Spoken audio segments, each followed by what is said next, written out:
The alarm on the tactical display was still blinking red when Commander Alden Voss stood up in front of the entire station and said my recommendations meant nothing. I was standing at the main console with my hand still on the controls, mid-sentence, when he cut me off in front of 40 people. The room went quiet, not the polite kind of quiet, the kind where everyone suddenly finds something interesting to look at on the floor because they don't want to be caught watching what happens next. My name is Clara Whitfield. I am a lieutenant assigned to the Meridian Station, a joint outpost shared by 3 species, built at the edge of a border nobody fully trusts. I had been on this station for 11 months. I had flown 22 missions. I had never once raised my voice in a briefing room, and I had never once been wrong about a threat assessment when it mattered. None of that stopped Alden from turning to the room and saying that a human officer had no business shaping tactical doctrine for a station this important. He said it with a small smile, the kind that is worse than shouting, because it tells everyone in the room that he already thinks the argument is over. I did not raise my voice either. I looked at him and said that I would prove him wrong in front of everyone he was trying to impress, and I would do it before the week was over. He laughed, not loudly, just enough to make sure people heard it. That laugh is the reason this story exists. My planet joined this alliance later than most. We came into contact with other worlds only a few generations ago, and by every measure the older species use, we are still considered new. New to fold travel, new to shared diplomacy, new to sitting at tables where decisions get made about star systems instead of countries. Some species on this station treat that newness with patience. Alden Voss did not. He came from a long line of officers whose homeworld had been flying between stars since before my ancestors learned to build ships that could leave the atmosphere. He measured worth in centuries, and by his math, humanity did not have enough of them yet to speak with authority. I understood where the attitude came from. Understanding it did not mean I had to accept it. The challenge he proposed, once we hammered out the details in front of witnesses, was simple to describe and hard to survive. A live tactical simulation, run through the station's full combat system, broadcast to every screen on the station, so nobody could claim afterward that the results were exaggerated. He would design the opposing force. I would choose my ship and my strategy. If I won, he would submit a formal statement withdrawing his objection to my role on the Tactical Council, read aloud in the same room where he had dismissed me. If I lost, I would step back from every strategic decision on this station for the remainder of my assignment, and my recommendations would carry no weight for as long as I served here. Everyone on the station heard the terms within an hour. By evening, betting pools had started in 3 different mess halls. I did not check which way the odds were running. I already knew. I spent that night going through everything I could find: old combat logs, doctrine papers from Alden's homeworld, records of every simulation he had personally designed and run over the past 6 years. I wanted to understand not just how his people fought, but how he specifically thought. Because a scenario built by one officer always carries the fingerprints of the mind that built it. What I found was a pattern. Every scenario Alden had ever designed relied on the same core assumption, that an opponent, when faced with overwhelming force, would try to retreat, regroup, or call for support. His simulations rewarded patience and punished aggression, because in his experience, aggression against superior numbers always ended in disaster. It was not a bad assumption. For most species, it was probably a correct one. For me, it was an opening. I spoke with my closest friend on the station that night, a systems engineer named Priya Malhotra, who had helped me rebuild half the station's sensor grid the year before. She did not ask if I was scared. She asked what I needed from her, and when I told her, she stayed awake with me until nearly dawn, running numbers on ship response times and communication delays. The morning of the simulation, the observation deck was full before I even arrived. I saw faces from every department: engineers, medical staff, diplomatic aides who had no real reason to be there except curiosity. I saw my commanding officer, a woman named Grace Fenwick, standing near the back, with her arms folded, and an expression that gave nothing away, though I knew her well enough to see the tension in her shoulders. Alden was already at the design terminal when I walked in, reviewing his scenario one final time with the satisfied look of a man who believed the outcome was already decided. He had built exactly what I expected. 3 heavy cruisers from his homeworld's fleet, arranged in a formation his people had used successfully for decades, a wide pincer designed to trap and crush anything that tried to stand and fight, while leaving just enough space open that a retreating ship might believe it had a chance to escape, only to be run down from behind. I chose a single light vessel, unescorted, no support ships standing by. When the choice appeared on the main display, a ripple of confused murmuring went through the observation deck. Even Grace uncrossed her arms. Alden looked almost disappointed, as though I had taken the fun out of it before it even began. The simulation began exactly the way his doctrine predicted it would. His 3 cruisers advanced in their pincer formation, converging fire lanes locking into place with practiced precision. Against any ship that tried to run, the trap would close within 2 minutes. Against any ship that tried to stand and fight head-on, the outcome would be even faster. I did neither. I flew directly into the narrow gap between his lead cruiser and the second ship, the exact seam in the formation that his doctrine assumed no sane pilot would ever approach, because approaching it meant flying toward danger instead of away from it. For a formation built entirely around controlling retreat, an opponent who refused to retreat at all was a problem nobody had trained him to solve quickly. Alden adjusted within seconds, exactly as I expected he would, splitting his formation to close the gap and restore the pincer. It was the correct response by every rule his people had written. It also cost him several seconds of coordination, because a 3-ship formation cannot restructure itself instantly without losing precision, and precision was the entire foundation his tactics depended on.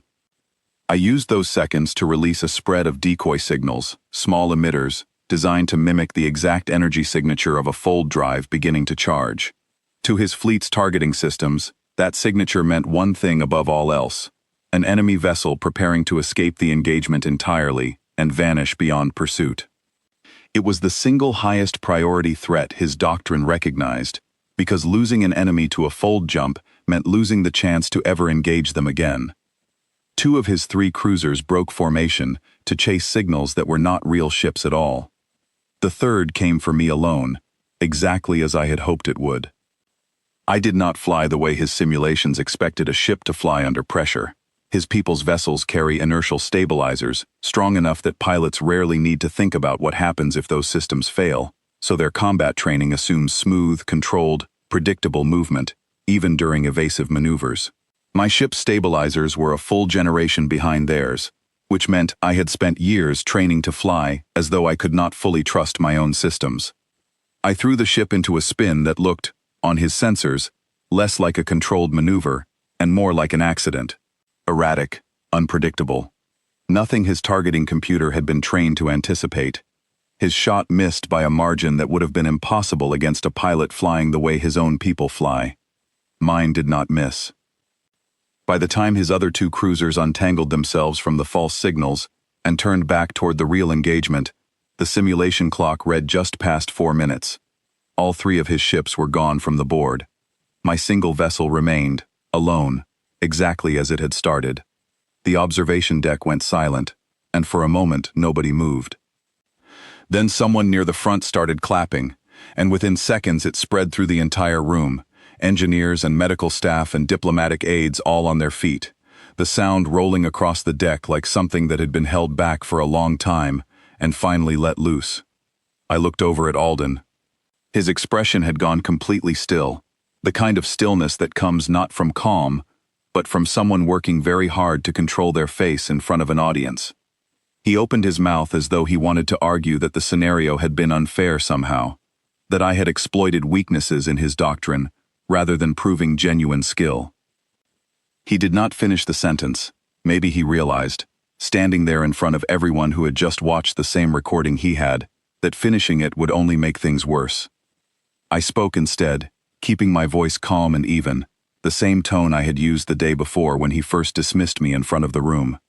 I told him that his doctrine assumed every opponent would behave the way his own people behave under pressure, patient, coordinated, willing to retreat and regroup when facing superior numbers. I told him that my people had a different history. We had spent most of our short time among the stars, learning what happens when patience is not an option, when regrouping is not possible, and when the only path forward is finding a way to win with whatever we have left instead of waiting for better circumstances.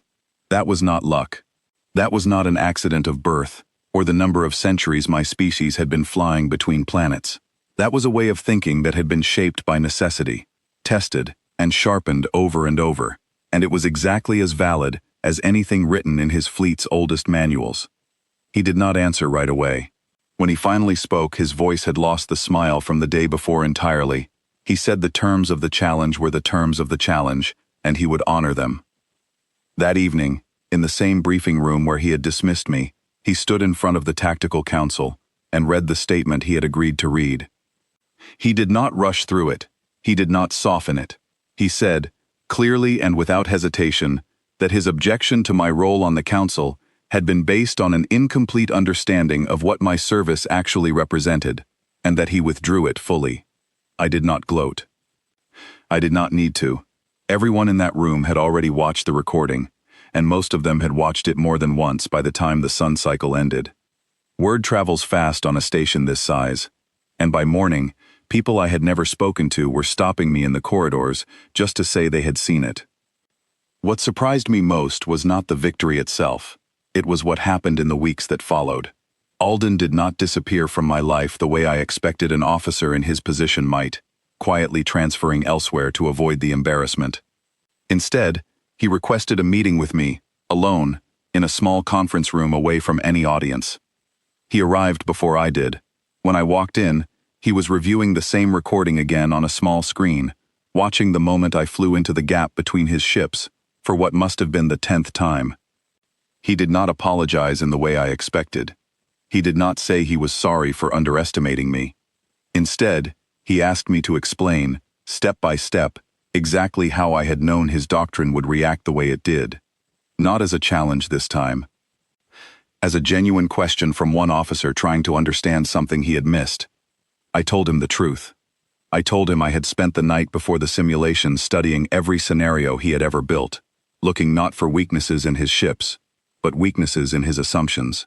I told him that understanding how someone thinks is often more valuable than understanding what tools they have, because tools can be replaced, but the way a mind approaches a problem tends to repeat itself over and over unless something forces it to change. He was quiet for a long moment after that. Then he said something I had not expected to hear from him. He said that in 6 years of designing tactical scenarios for this station, no one had ever taken the time to study his patterns closely enough to predict them. Officers from older, more established fleets tended to assume his doctrine was simply correct, because it had worked for generations before him, and they built their own strategies to match it rather than to break it. I was the first person who had treated his assumptions as something that could be studied and defeated, rather than something that had to be respected simply because of its age. I told him that was probably the real difference between us. His people had the luxury of a long, stable history to draw doctrine from. Mine did not, so we had learned to look at any doctrine, including our own, as something temporary, something that exists only until someone smarter or more desperate finds the gap in it. Every plan I have ever made, I told him, is built with the assumption that someone somewhere is already looking for the flaw in it, because that is exactly what I would be doing if our positions were reversed. He asked if I would be willing to help him revise his training scenarios, to build in exactly the kind of unpredictability I had used against him, so that officers training under his doctrine in the future would not be caught the way he had been. It was, in its own way, a bigger admission than the formal statement he had read aloud in front of the council. A formal statement is words spoken, because the terms of an agreement require it. A request like that is something offered freely, because a person has genuinely changed their mind about what they respect. I agreed. Over the following months, we worked together more than either of us probably expected to when the challenge first began. He brought decades of formal doctrine and structure. I brought a way of thinking that treated every rule as something worth testing, rather than something worth trusting blindly. Neither approach was better on its own. Together, they built training scenarios that were harder to predict, harder to exploit, and far more useful to every officer on the station, regardless of where they came from. Grace Fenwick pulled me aside about 2 months after the simulation during a quiet moment on the observation deck where the argument had first started. She told me she had watched officers from a dozen different species pass through this station over the years, and she had watched plenty of confrontations like the one Alden started. Most of them ended badly, with resentment lingering long after the formal argument was settled, quietly poisoning the way people worked together afterward. She said what she had not expected was for it to end with two officers building something together that made the entire station stronger. I told her I had not expected that either. I had gone into that simulation focused entirely on proving a point, on making sure nobody on this station would ever again suggest my voice did not belong in that room. I had not been thinking about what might come after the victory. Sometimes the most important part of a challenge is not the moment you win it, but what you choose to do with people once the challenge itself is finally behind you. Word of what happened on Meridian Station eventually made its way beyond our small corner of the Alliance. Officers from other outposts began requesting copies of the training scenarios Alden and I had built together, curious about a doctrine that blended the discipline of an old, established fleet with the adaptability of a species still finding its footing among the stars. Neither of us set out to build something that would spread that far. We were simply trying to make sure nothing like that first confrontation would ever need to happen again, not because people stopped disagreeing, but because disagreement no longer had to end in dismissal. I still think about that day often, the moment Alden stood up in front of a full room and told everyone my voice did not matter.